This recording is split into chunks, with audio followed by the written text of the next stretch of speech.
Masayang sinalubong sa Ninoy Aquino International Airport ang pagbabalik bansa ng bagong talagang kardinal na si Luis Antonio Tagle.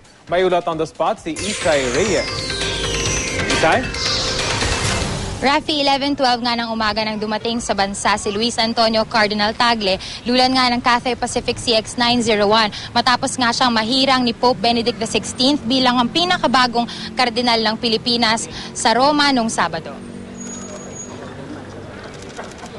Sinalubong na masigabong palakpakan ang pagdating ni Cardinal Tagle sa Ninoy Aquino International Airport. Kasama niyang dumating kanina ang kanyang mga magulang. Kitang-kita ang saya sa mga mata ni Cardinal Tagle. Tila ba hindi siya napagod? Sa press conference, naunang nagpasalamat si Cardinal Tagle sa kanyang mga taga-suporta. Ang ilan, pumunta pang araw sa Roma. Ang suporta raw na ipinakita ng mga Pinoy ay isa sa mga hindi niya makalilimutang karanasan. Natanong din si Cardinal Tagle tungkol sa kanyang pag-iyak nung matanggap ang singsing at pulang bireta mula sa Santo Papa.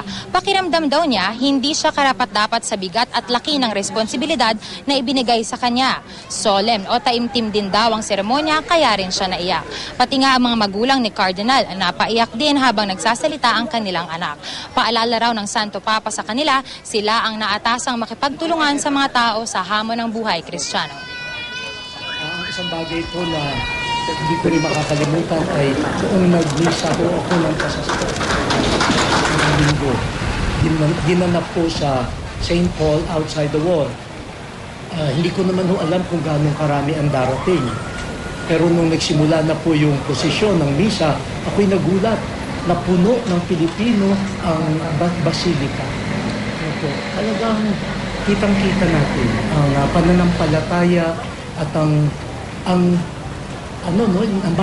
malapit talaga sa puso ng ating mga OFWs ang sarili nilang bayan at ang kanilang simbahan.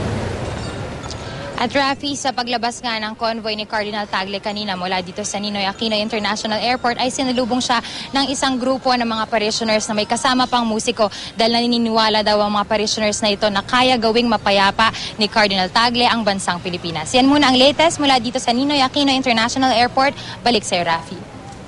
Maraming salamat, Isay Reyes.